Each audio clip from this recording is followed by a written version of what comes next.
the blues tonight. He wailed, he wailed, he wailed, just right. Conventional science recognizes that all matter, each molecule of everything on Earth and beyond, oscillates at its own distinct frequency. Can the amplified voice of Ella Fitzgerald shatter this glass? The atoms that come together to form a molecule are held together with an energy bond that both emits and absorbs its own specific electromagnetic frequency. No two species of molecules have the same electromagnetic oscillations or energetic signature. By increasing the intensity of the harmonic frequency of the molecular structure of the wine glass, science can cause the glass to shatter. Believe it. This is a commonly accepted law of nature. So why can't other molecules be isolated and destroyed in the same way? Why can't the oscillation frequencies of killer viruses like cancer and AIDS be identified and destroyed? Why hasn't someone performed the research? Well, someone has.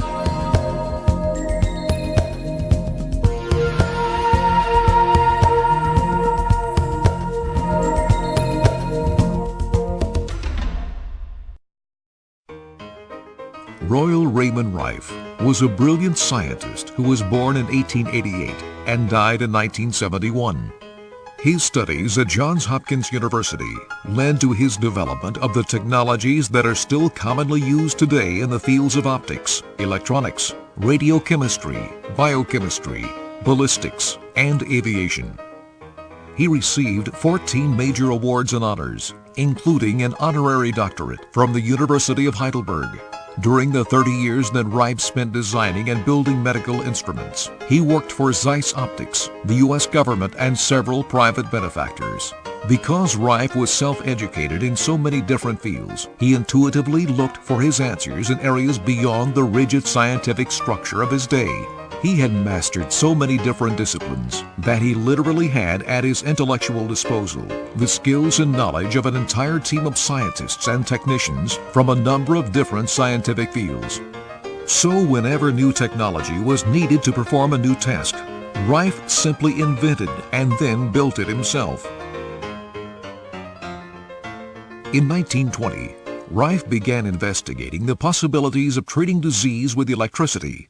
He discovered that each disease he studied had different electrical characteristics and started subjecting these organisms to different electrical frequencies.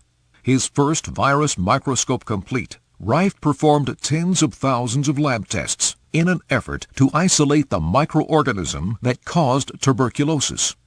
Traditional scientific procedure requires the staining of samples to make them visible under the microscope. Unfortunately, the minuteness of the viruses made them impossible to stain with the existing acid-based stains. Rife conceived a method of staining the samples with light and began building a microscope that would enable the frequency of light to correspond with the electrical frequency of the microorganism under observation. His cancer research began in 1922, but it would take until 1932, after thousands of tests, that he was able to isolate the microorganism which he named the BX virus. By 1933, he had perfected that technology and had constructed the incredibly complex universal microscope, which is capable of magnifying objects 60,000 times their normal size.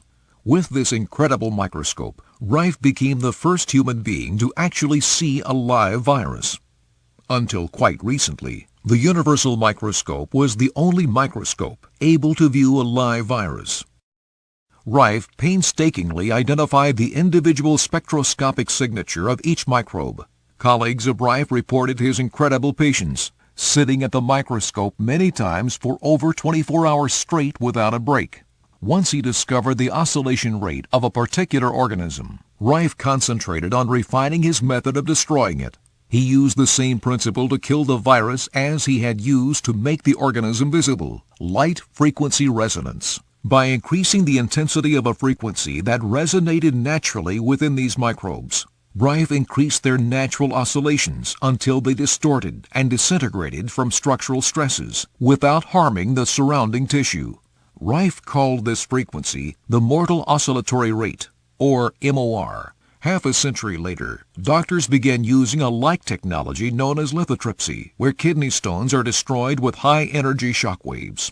identify the MOR of cancer cells, turn up the volume and destroy them without damaging the host organism. It sounds like a scientific miracle, but will it work on the human body? In 1934, a clinical study was set up at the Scripps Annex. Now, this is the Scripps Ranch. It was owned by Ellen Scripp. And there they set up a clinical study under the auspices of Dr. Milbank Johnson. And they had a team of physicians that examined terminal cancer patients. Every one of those patients was declared terminal by their group of scientists that was involved in this study. Dr. Rife would take some of the blood, examine, find the particular frequency for that organism for that patient, tune that instrument to the patient. Within 2 months, 14 of the 16 patients were declared cured by this team of physicians. It took another 6 weeks to cure the remaining 2. 100% cure rate. Unfortunately, this all happened in 1934, and the participants of that study are long gone, so there isn't anyone around that can give a first-hand account of the success of Rife's technology. Or is there? In May 2002, they ran tests, called me the same afternoon, and told me it was very bad, and it was stage 4 cancer, and I had 90 days to live. Through the problem of being put on dialysis at the same time, and my feet were so swollen and legs were so swollen until I wasn't even able to wear shoes. I even developed varicose veins in my legs. I was diagnosed with cancer 9 years ago. I've had 2 operations, and this 3rd time I was diagnosed in January and was only given to me to live. Well, I couldn't sleep in the bed. I had to sleep on the couch because I could lean up against the couch, you know, the back of it. My wife fed me laying down, and I think I looked like a spider going across the floor. I'd lost so much weight. I have pulmonary fibrosis. I was told in April of 2002 to get my affairs in order, that I was going to die. One night my throat started bleeding right on the tonsil, and went into the emergency room, and the doc looked at it and said, well, that looks like a tumor to me, and I wasn't used to looking in the back of my throat, so I hadn't been looking back there, and anyway, biopsied it, and it was cancer. I got rheumatoid arthritis. It's a cripple disease, and it makes you cripple after you get older. Well, older people got it, but I'm young. But the doctor told me when I get older, I will be crippled and stuff. I had pneumonia 5 times in 2 years. It required 2 sinus surgeries, 1 hernia surgery, tubes in my ears twice. 4 foot of metal rods in my back, 4 foot of wire, 4 hooks, 4 screws, and a bone grout. I tore the spinal cord into a T11. By the time I would get home in the evening, I would be hurting so bad the only thing I could do was lay on my stomach and rub my hip. You have to deal with complete fatigue, and when I talk about complete fatigue, I mean you are as tired as you could possibly imagine being tired, and it does not go away. In my right hand, I had arthritis real bad, and I'm a hairdresser, and that interfered with my work. And I became involved to save my best friend from cancer. Fortunately for him, I happened to have made a lot of money during my photography career, and when he got sick, went through everything that he had to go through with orthodox medicine, sent him on to die. We began looking for different things. He worked with California and Western medicine. Beam Ray President Lynn Kenny rediscovered the Rife technology in 1986 when a close friend was diagnosed with cancer and given only 6 months to a year to live. While his doctors gave him little hope of survival, Lynn never wavered in his pursuit of a cure. His research into nutrition and alternative treatments led to his discovery of Dr. Rife and his work. Then we stumbled across at a conference Rife's work and a book about Rife. I'd found on a bookend table a single sheet of paper. It had a little story about Lakowski and his multiple wave oscillator. We had Tesla and what he had done, his contributions to society. Third paragraph was about Dr. Royal Rife, the microscopes he invented and the beam ray device that he had used to destroy infectious organisms, viruses, bacteria, fungus in the body. And as I read that, I thought, man, this is the answer, if it's true. So from that point, I just dove into trying to find things on Rife, and I couldn't really find anything. He wasn't in the medical books, and there just wasn't anything to be found. And then within about 3 months, a book came out called The Cancer Cure That Worked, 50 Years of Suppression. And I got that, went through those references, went and looked up everything that was in there, learned how to do research, found newspaper articles, medical articles, science articles on Dr. Royal Rife and his work. So I've been able to obtain the estate of one of the gentlemen who worked with Rife for over 22 years. He has original beam tubes, one of the original working machines, who's helped us tremendously. We paid a huge amount of money to obtain a lot of Rife's original lab notes, film footage and everything. We own the original 16 millimeter film to Rife's lab. We're able to look at the waveform patterns that he used, recreate, add more harmonics, better ringing effect, quicker rise and fall times, things that make this work. And my best friend was the guinea pig for it because he had nothing to lose. Inspired by the incredible success of the beam ray technology, Lynn founded the Beam Ray Corporation to help others learn about Dr. Rife and his incredible healing technology. For the past 16 years, as we've been developing this technology, we've gotten into a major Midwest hospital. We've been able to obtain an IRB that allows us to work with human patients in the study for pain relief, pain management. We've done several in vitro studies. We are currently involved with a major university who for the past 2 years has been studying the effects of this on the known cancer cell lines in vitro studies. We've picked up a lot of information there. So we have some medical doctors who are currently using our equipment to see the effects of what it will do for pain relief. And in doing these studies, we have found that not only is it great for pain relief, but it's great at relieving the symptoms of a lot of other things. Parasites, for one thing, virus, fungus, bacteria. In cancer, we have seen cancer tumors disappear. We have the medical doctors coming to us and saying, I know that my clients are sitting under this light for pain relief and pain management, but we've also noticed that their tumors are shrinking or completely going away. And we've collected that medical data, and eventually we hope to present that to the FDA also. But right now our current thing is to help people who do not have a choice, who have exhausted all of their options with orthodox medicine, chemo, radiation, surgery, or whatever may be offered in an experimental program. Generally, we're their last hope. And generally by the time they get to us, they're in extreme pain or some type of pain on heavy morphine and stuff. And we offer them an opportunity to at least try something that's non-invasive, non-toxic, very little to no side effects to alleviate this pain. And it's free of charge to them.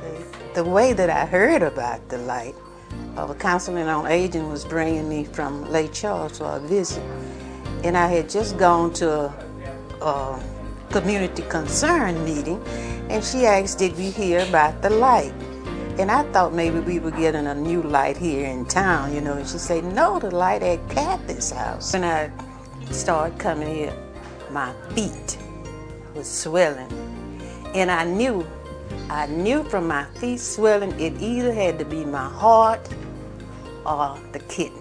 I kept telling the doctor, I don't want to go on dialysis. Do you hear me? I don't want to go. And I told him, I said, I'm not going. Do you hear me? And all of the readings were leading up to dialysis, you know. And one doctor told me he was going to let me get worse, you know. So I switched and went to another doctor. I was taking the medicine that the doctor prescribed, and I wasn't getting any better. And I was having the blood work done, and the creatinine wasn't going down, you know. And So when the doctor told me I had to get, I was still coming when he was telling me, you know, you need to be on it, you know, and I kept saying, I don't want to go. And I said, the Lord know that I don't want. And he told me, he said, well, that's going to be the only thing the Lord is going to. I said, well, I'm not going on dialysis. And I just started coming and really staying on the alfalfa tablets. I knew I was getting better the second time when I went to see him because I had been having to go every week. And then he put it off to 2 months, and I knew I was getting better then. But now I'm able to wear shoes, and I wasn't able to wear shoes. Well, I had a miracle happen, I think. I was down in my back. Had been from September to 2002 until the 14th of February this year. Lost 35 pounds. I went to doctors, back doctors, bone doctors, and I found out he didn't do backs. And I got an MRI down at Lake Charles, and they couldn't find any indication of a pinched nerve. And went to chiropractors and shoot, nothing was doing any good. I finally went to the hospital and I got a shot in the back, and that helped a little bit, but not much. I couldn't sleep in the bed. I had to sleep on the couch because I could lean up against the couch, you know, the back of it. My wife fed me laying down, and I think I looked like a spider going across the floor. I'd lost so much weight. I went from 180 to about 145, something like that. I came here and I sat under that light for 1 hour and a half. And when I got up, I didn't have any back problem. When I sat down in the chair and I was sitting there and I looked at the light, and I felt like a fool. But when I got up, I didn't. After all that time, hurting, I mean bad too. But after an hour and a half, when I got up, man, I didn't feel like a fool sitting there anymore. I've been coming back ever since. Why am I here? To live. I was diagnosed with cancer 9 years ago. I've had 2 operations, and this third time I was diagnosed in January and was only given to me to live.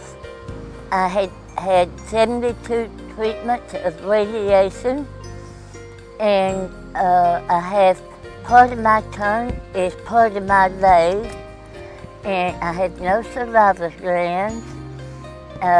When I first come to Kathy's, nobody could understand me, and now people can kind of understand me. I didn't always talk this way. I've known Kathy ever since she was a little girl, and I had heard how bad off she was, and they said, Marianne, you need to go to the light. Well, I thought they was crazy. And after they said that the third time they couldn't do nothing for me, I had 7 phone calls saying, Marianne, go to the light. So I said, well, I guess I'll go to the light. When I got to Kathy's, this side of my mouth was drooping.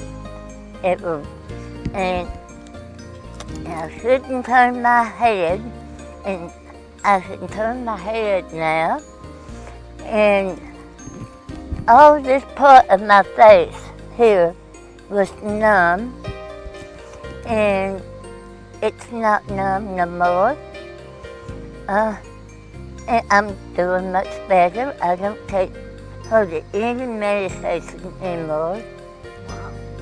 So this has prolonged my life in a good way.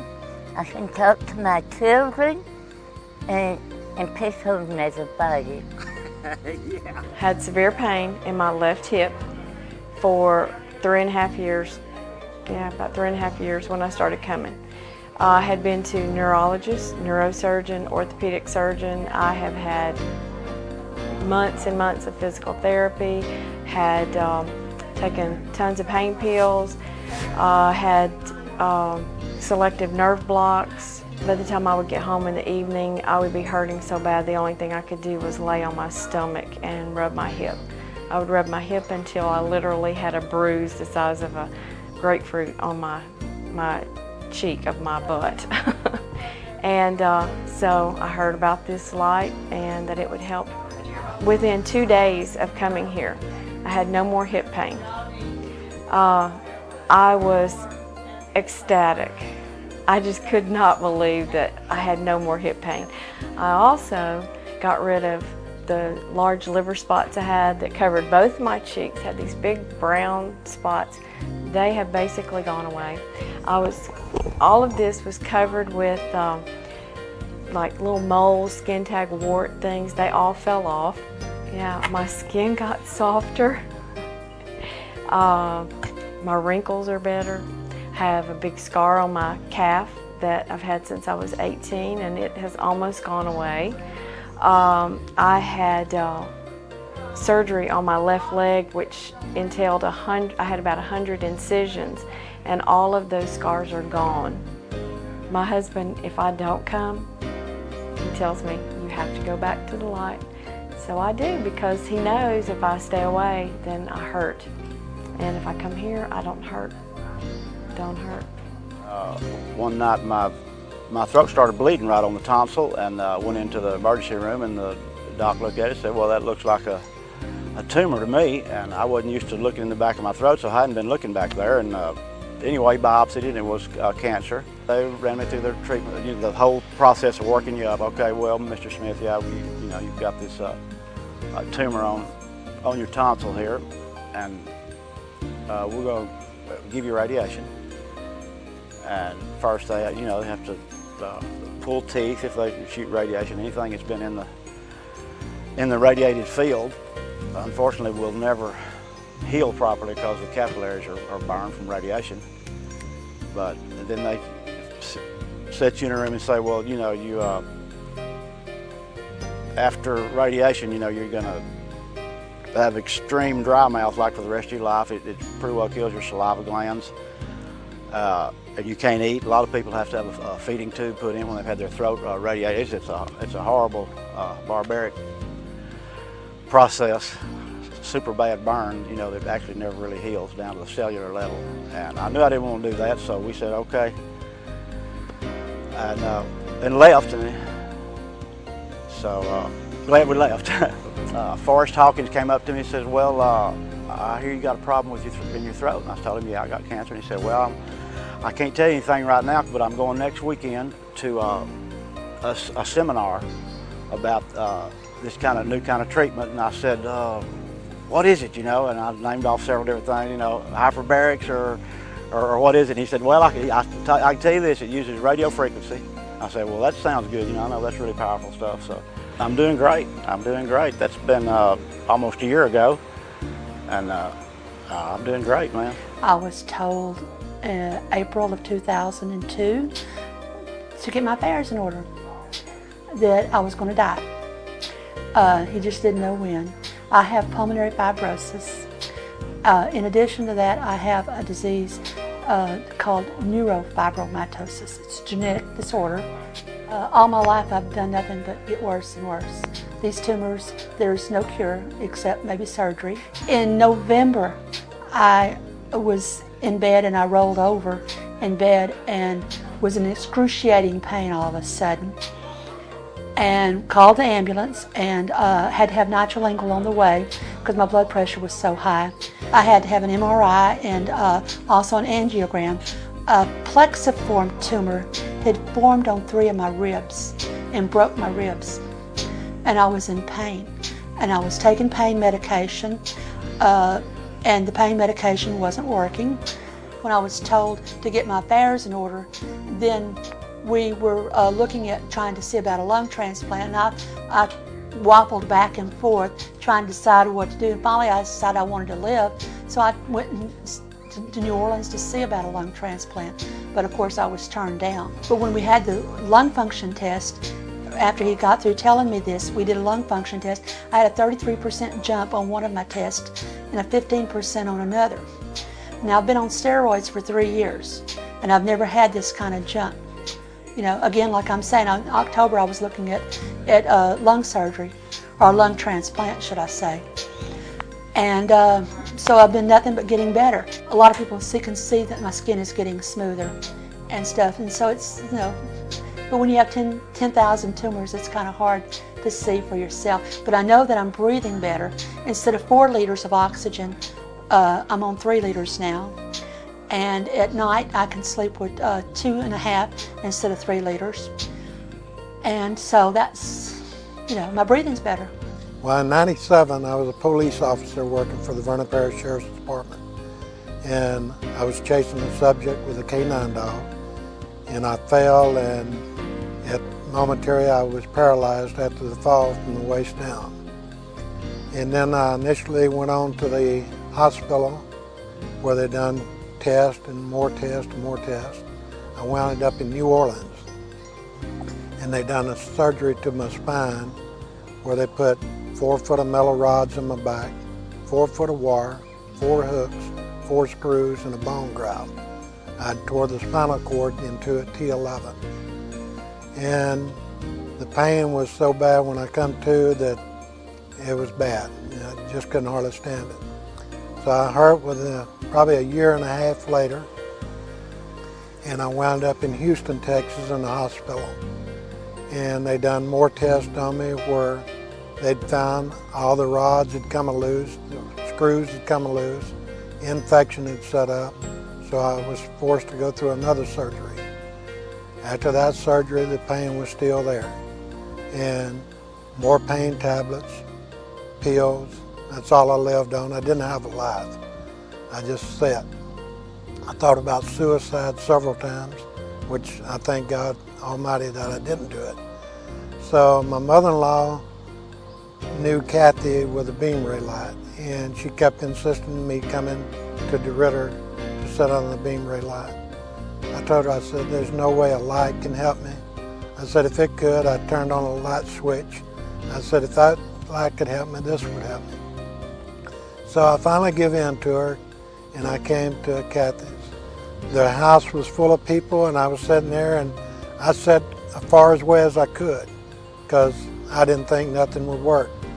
Doctors hadn't worked, pills hadn't worked, morphine hadn't worked, and I just kept coming, and thank God I did.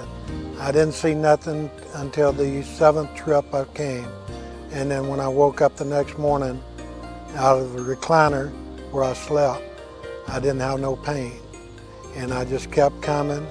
Eventually I got off the pills, and they had me on a patch like cancer patient wears. So I wore them to about 3 weeks ago, and I'm totally off of them at this point. I was at the point that I just wanted to give up and quit. And like I say, here I am now. I drive. I do just about anything. I'm not well by no means. I still have my problems, but at least I got a life.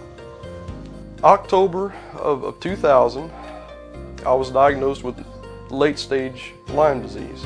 The doctor I was seeing put me on some antibiotics. I started out on amoxicillin, which is just an oral medicine, and I was on that for several months, and then it quit working.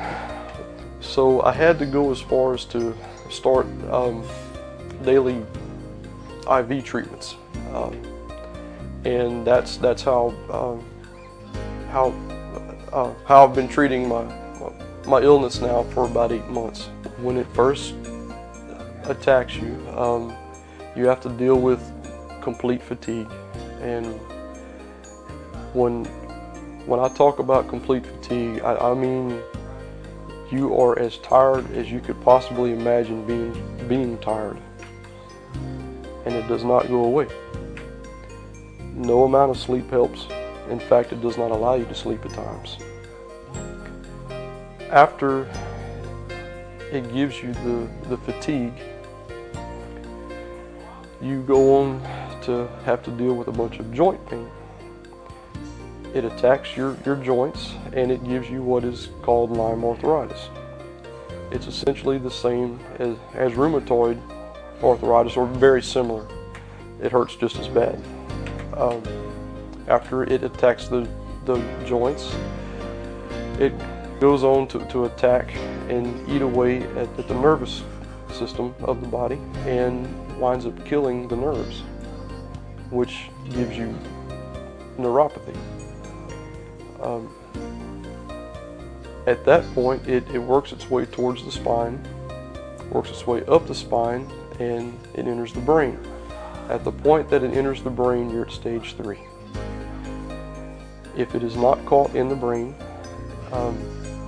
it can go on to attack and shut down all the vital organs, which essentially is your demise with this if you're not treated.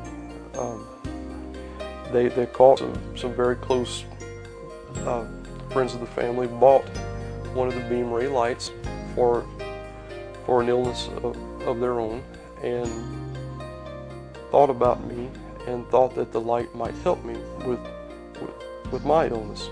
15 minutes into my IV treatment, there's a definite stinging itch feeling that I have to deal with. What that is, it's the medicine attacking the Lyme bacteria. And 15 minutes after sitting under the beam ray light, I had the exact same sensation. So I continued to sit for an hour and a half under the light, and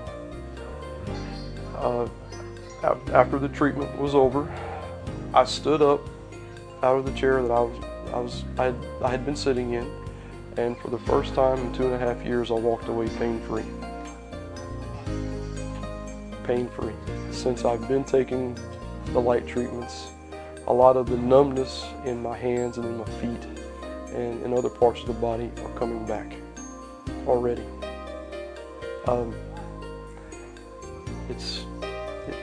It's amazing to me. I was diagnosed with stage 4 lung cancer that had metastasized to around my heart, in my lymph nodes, trachea, and it was compressing my heart and my superior vena cava, and it was life-threatening. I only had a matter of days to live. They offered me the standard treatment, a clinical trial, and extensive radiation therapy, and it would not save my life. It would supposedly extend my life and improve my quality of life. Anyone that's ever had chemo and radiation that I have talked to will never say that it improved their quality of life. So my answer was no. No. After I came home from a week of extensive testing and was told that there was no hope for me, that perhaps my life could be extended to 6 or 7 months, I was at a loss of what to do. I knew what I wasn't going to do, but I didn't know what I was going to do. My children, some of my grown children, did some extensive research. I wasn't in much shape to do it, and so I flew out to San Diego, went to an alternative cancer clinic in Tijuana, Mexico, and spent a month out there. And it was while I was out there that I heard the mumblings about the beam ray. And when you see as many people talking about it as I did, well, then you know there's bound to be something to it. So that's when I began investigating. And I was going to try anything. Anybody that's been told that they're dying will try anything. My husband was absolutely, totally, adamantly against it. He said it was nothing but a glorified flashlight. He might as well burn the money in the fireplace. He was very aggravated because you have to understand, we had probably spent $40,000 or $50,000 on gadgets and machines, and he was and we didn't have the money to begin with. He had exhausted our savings. We're not wealthy people, and we had spent years working, the both of us, put children through college and all, and we just exhausted in a matter of 3 months. Our money was gone, our savings and everything. And I came up with this, a light.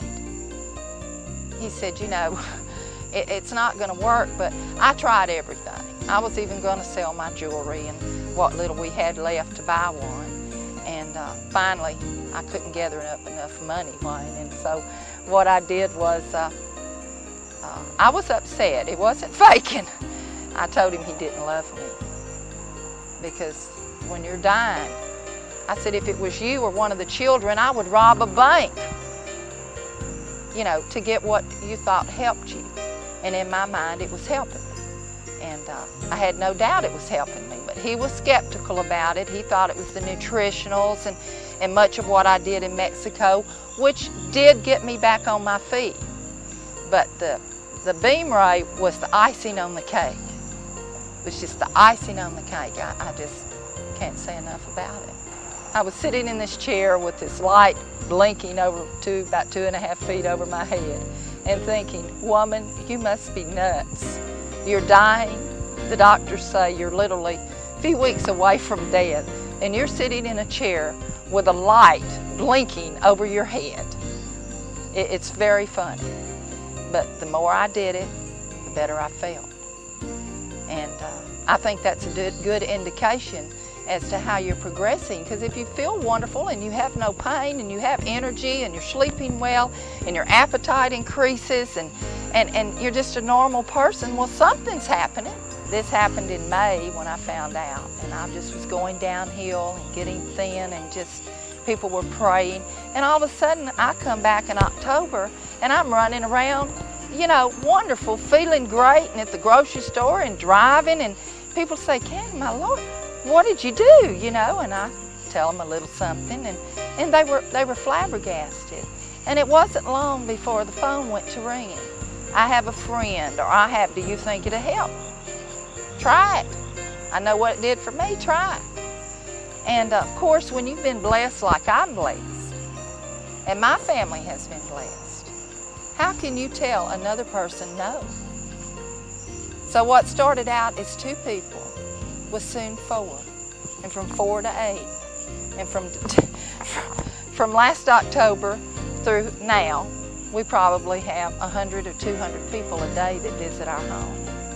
So we never announced it, we never invited anyone, we just wanted other people to be blessed like we've been blessed. In 1931, Rife's work was celebrated at a dinner with 44 of the nation's most respected medical authorities. The banquet was billed as the end to all diseases.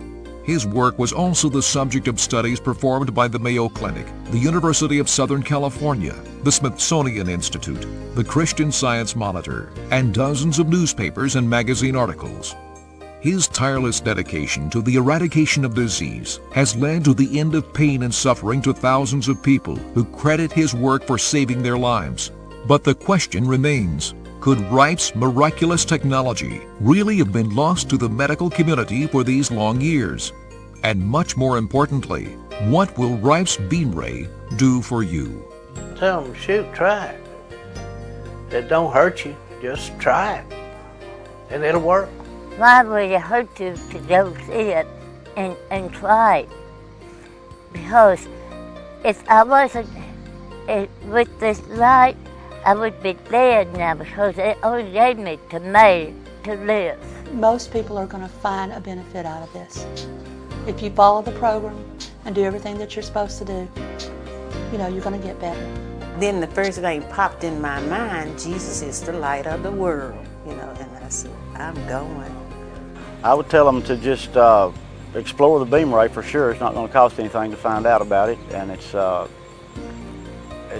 wonderful alternative to chemotherapy and radiation. It works.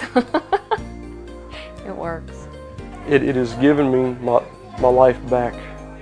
I just, I don't have to get up and worry about how bad I'm going to feel or how hard I'm going to have to push myself through the day. I just get up and I go about my business, and I have a very normal sense of life now, which I did not have 2 weeks ago. You see other people getting well and you say, well, this may work for me, you know, and you try it and it does, and then you want to encourage other people to try it. Because, like I say, when When you reach the bottom, you go to grasping for straws. You sure do. You'll be willing to try anything. And it worked for me. It may not work for everybody, but I know it worked for me. All you lose is a little time. Isn't it worth trying it? I mean, what's your alternative? You're dying. You've been suffering for years. You're hurting. Try it, for Lord's sakes. We don't care if you believe it. We don't care if you're skeptical. But have your rear end sitting under that light trying it. Give it a chance. Be open-minded. We're collecting a lot of very good medical data, and I'm just so thrilled. And my best friend, he's still alive today. 16 years, been cancer-free since 1988, doing great, still the guinea pig for us. But, I mean, the proof is in the pudding. I can talk all day long about how great this is and how many hundreds and thousands of people it's helped over the last 16 years. But you need to get in front of it. See what it'll do for you. It may not do anything, but if you've been sent home and have no other hope for anything, give it a try. It's not going to hurt you. It can only help.